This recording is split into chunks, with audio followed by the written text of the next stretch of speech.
क्या चाहिए? भीम चर्चा होए कि शिव चर्चा होए? ओके, शिव चर्चा कि भीम चर्चा? तो करे ना यार भीम चर्चा ना।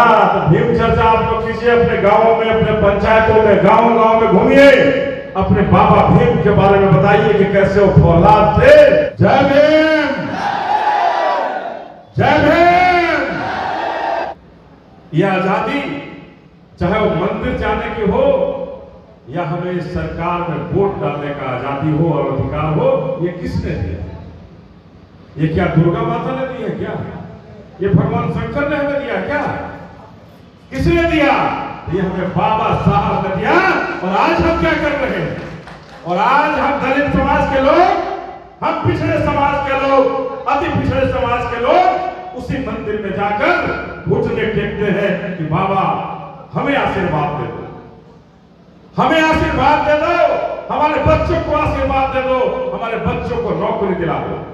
अरे बच्चों को नौकरी दिलाना अगर उनके भगवान में इतनी ताकत होती तो तुम्हें शूद्र जब बनते तब क्यों नहीं आजाद करवाती थी? आज तक आजादी के बाद कौन सी ऐसी प्रण है, कौन सी ऐसी व्यवस्था है जो औरंगाबाद एक किसी जाति के विशेष के लिए कब्जा हो गया है? औरंगाबाद जिला किसी एक जाति विशेष के लिए आरक्षित हो गया है? ये कौन सा आरक्षण है? ये कौन सा घोषित आरक्षण है? इसे घर में जाकर आप खोजिए कि किसने आरक्षित किया औरंगाबाद से। हम आए हैं आपको कहने, हमने प्रण किया है, आप भी प्रण कीजिए। बहुजन समाज पार्टी का एक बच्चा प्रण करे कि हम औरंगाबाद से इस चित्तौड़गढ़ का नाश कर हम बहुजन प्रदेश बनाने के लिए, अपनी बहना को प्रधानमंत्री बनाने के लिए औरंगाबाद का चित्तौड़गढ़ को तोड़ के और हम अपना सांसद बनाएंगे। और इस चित्तौड़गढ़ की खात्मा करना जरूरी है। जब तक चित्तौड़गढ़ रहेगा, ऐसे ऐसे चित्तौड़गढ़ रहेंगे, तब तक हमारा बहुजन समाज का कल्याण नहीं हो सकता। मेरे साथियों, संसद के अंदर गुंडे और मवाली भरे पड़े हैं।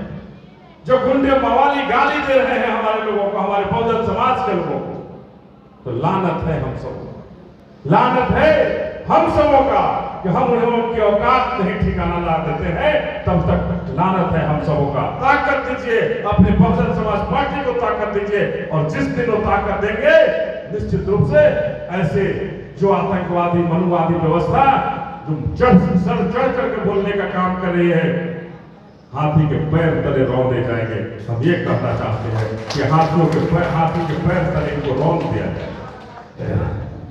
जय भीम, जय भीम। कहना चाहते हैं कि इस औरंगाबाद का नाम अगर हम पटना में लेते हैं तो जानते हैं लोग क्या कहते हैं? पता है आप लोग क्या कहते हैं? कि चित्तौड़गढ़ है औरंगाबाद। कहते हैं नहीं कहते हैं लोग? तो इस चित्तौड़गढ़ के दिल पर, आप अपने दिल पर हाथ रख के कहिए कि हमारे औरंगाबाद का नाम बदलने वाले लोगों को क्या करना चाहिए? इस चित्तौड़गढ़ को धराशायी करना है और अपने हाथी से धराशायी कर देना है। हाथी की चोट से इसको धराशायी कर देना है। ये प्रण लेकर के मैं आया हूं।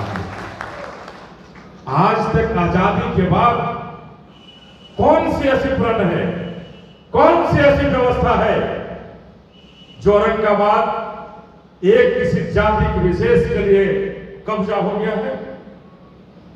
औरंगाबाद जिला किसी एक जाति विशेष के लिए आरक्षित हो गया है?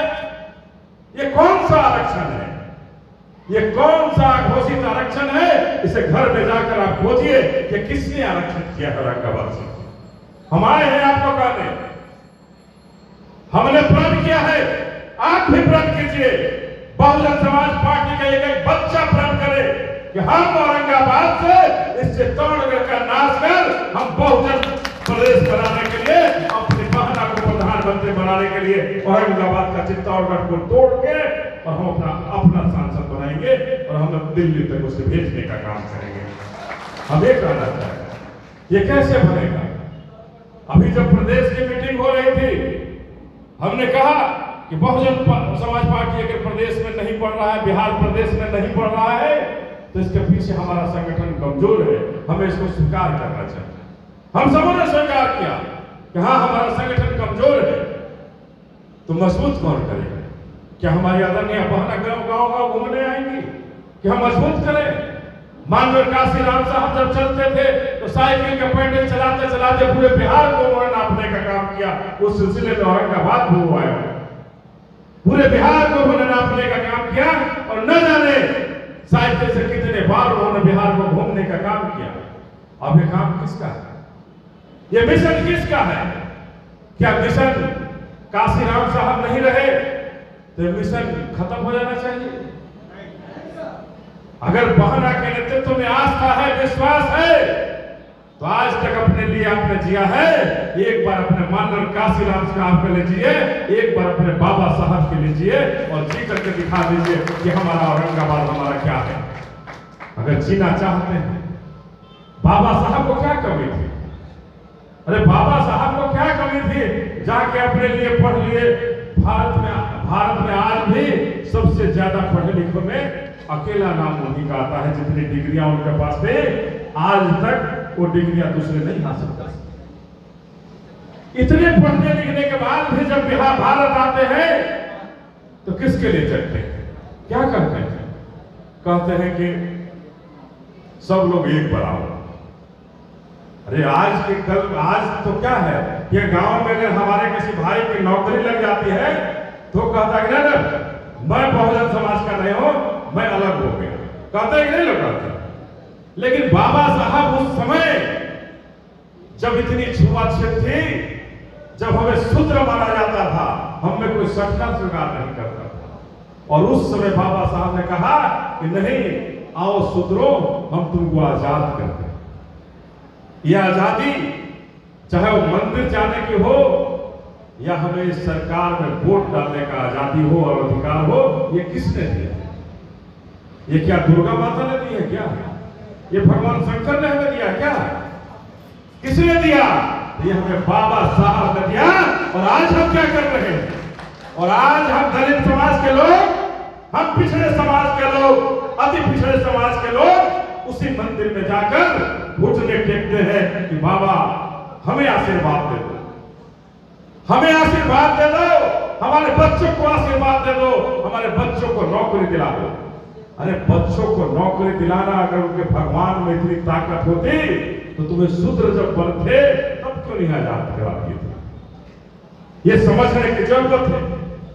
मैं किसी भगवान पर टिप्पणी करना नहीं चाहता हूं, लेकिन अपनी आजादी, जिस आजादी को हमें बाबा साहब ने दिलाया है, उस आजादी को आपके बीच में याद दिलाकर अपने इतिहास को याद दिलाना चाहते हैं कि हमारा और आपका इतिहास क्या था। उस इतिहास को मत भूलो मेरे साथ, उस इतिहास को मत भूलो। ये इतिहास जब याद रहेगा तो निश्चित रूप से हम फिर से बदला लेंगे, और बाबा साहब ने जो अधिकार दिया है उस अधिकार को अगर भूल गए तो निश्चित रूप से अभी संसद में गाली सुनना पड़ रहा है, संसद में गाली सुनना पड़ रहा है। और उस दिन, वो दिन भूल गए जब सदन में, उसी संसद में हमारी आदरणीय बहना को, उसी संसद में हमारी आदरणीय बहना मायावती जी को जब आवाज गरीबों की नहीं सुनी गई, सहारनपुर की वो घटना याद करो, जो दलितों के विरुद्ध घटना घटी और उसकी आवाज को नहीं सुनी जा रही थी और सरकार उस आवाज को दबाना चाहती थी। और हमारी बहन जी ने क्या किया? 1 मिनट भी नहीं लगा और कहा कि अगर मेरी आवाज सदन में नहीं सुनोगे तो मैं ऐसे सदन का हिस्सा नहीं बनोगे, और उस सदन से बाहर निकलने का काम किया था। याद करो उस दिन को कि सदन से बाहर निकलने का काम किया था। और अगर सदन से बाहर निकल करके चली गई तो किसके लिए चली गई? क्या अपने महल के लिए चली गई थी क्या? या उन्हें खाने की कमी थी, इसके लिए सदन को उन्होंने छोड़ दिया? ये सदन छोड़ने का काम किया तो हमारे लिए और आपके लिए, हम बहुजन समाज के लिए उन्होंने सदन छोड़ने का काम किया था। हमारे बहुजन समाज को इसके लिए गर्व होना चाहिए। इसलिए हम आए हैं औरंगाबाद जिला में कहने कि मेरे साथियों, मेरी माताओं, मेरी बहनों, मेरे अभिभावक, मेरे चाचा, मेरे चाची, मेरे भाई, इस संकल्प के घड़ी में संकल्प लीजिए। आपने बहुतों के लिए जिया, अपने लिए जिया, अपने बेटा बेटी के लिए जिया, अपने साथियों के लिए जिया, अब अपने आदर्श के लिए जिए, आप अपने इतिहास के लिए जिए। और जिस दिन इतिहास के लिए जिएगा, बहुजन समाज पार्टी को कोई माई का लाल नहीं रोक सकता है। किसी की औकात नहीं है कि हमें रोक ले आगे बढ़ने से, और अपनी आदरणीय बहना को दिल्ली की कुर्सी के पर बैठने से किसी की औकात नहीं होगी वो रोकने का। तो हम आए हैं आपको एक कहने कि क्या चाचे भीम चर्चा होई कि शिव चर्चा होई? क्या हो कि शिव चर्चा कि भीम चर्चा? तो करें ना जब भीम चर्चा ना, तो भीम चर्चा आप लोग कीजिए अपने गांवों में, अपने पंचायतों में, गांव में घूमिए, अपने बाबा भीम के बारे में बताइए कि कैसे वो फौलाद थे और उस फौलाद की तरफ रखकर कैसे उन्होंने हमारे समाज को आगे बढ़ने के लिए और बहुजन समाज को ताकत दी और एक वोट डालने का वो अधिकार दिया। सब लोग तो कहते थे कि हमें अधिकार नहीं, लेकिन वही बाबा साहब थे जो राष्ट्रपति के बराबर हम लोगों को एक दिन खड़ा कर दिया। भारत का राष्ट्रपति हो या इन झुग्गी झोपड़ियों में रहने वाला एक व्यक्ति हो, हमारी माता हो, हमारी बहन हो, उसे भी वही एक वोट डालने का अधिकार। यह अधिकार किसने दिया? बाबा साहब ने अधिकार दिया। तो उस दिन जरूर याद रखिए, और इस चित्तौड़गढ़ की खात्मा करना जरूरी है। जब तक चित्तौड़गढ़ रहेगा, ऐसे ऐसे चित्तौड़गढ़ रहेंगे, तब तक हमारा बहुजन समाज का कल्याण नहीं हो सकता मेरे साथियों। तो बस यही कहकर हम बहुजन समाज का कल्याण चाहते हैं। हम चाहते हैं कि उन झोपड़ियों को तोड़ा जाए, लेकिन तोड़ करके वहां पक्का मकान बनाया जाए। मैं ये चाहता हूँ, ये रातों रात जो जेसीबी लगा करके हमारे मकानों को तोड़ा जाता है, ये बंद हो तो कैसे बंद होगा? कब बंद होगा? तो क्या ये नीतीश कुमार की सरकार बंद करा देगी? नीतीश कुमार की सरकार तो आए दिन हमारी झोपड़ियों को तोड़ता है, हमें राशन नहीं देता, हमें किरासन नहीं देता, पेंशन नहीं मिलता हमारे लोगों को, बीपीएल में नाम के लिए हमें घूस देना पड़ता है। भ्रष्टाचार का ये आलम है। इन भ्रष्टाचारियों पर अगर कोई लगाम लगा सकता है तो आदरणीय बहना है भ्रष्टाचारियों पर रोक लगा सकती है। तो हम कहना चाहते हैं कि जब 4 बार उत्तर प्रदेश में मुख्यमंत्री रही, कोई आका नहीं हुए, कोई सामंतवादी और मनुवादी व्यवस्था कायम नहीं किए, कोई गुंडा नहीं बना, और आज सैकड़ों हजारों की संख्या में गुंडे घूम रहे हैं, मवाली घूम रहे हैं। संसद के अंदर गुंडे और मवाली भरे पड़े हैं। जो गुंडे मवाली गाली दे रहे हैं हमारे लोगों को, हमारे बहुजन समाज के लोगों को, तो लानत है हम सबको, लानत है हम सबों का कि हम उनकी औकात नहीं ठिकाना ला देते हैं, तब तक लानत है हम सबों का।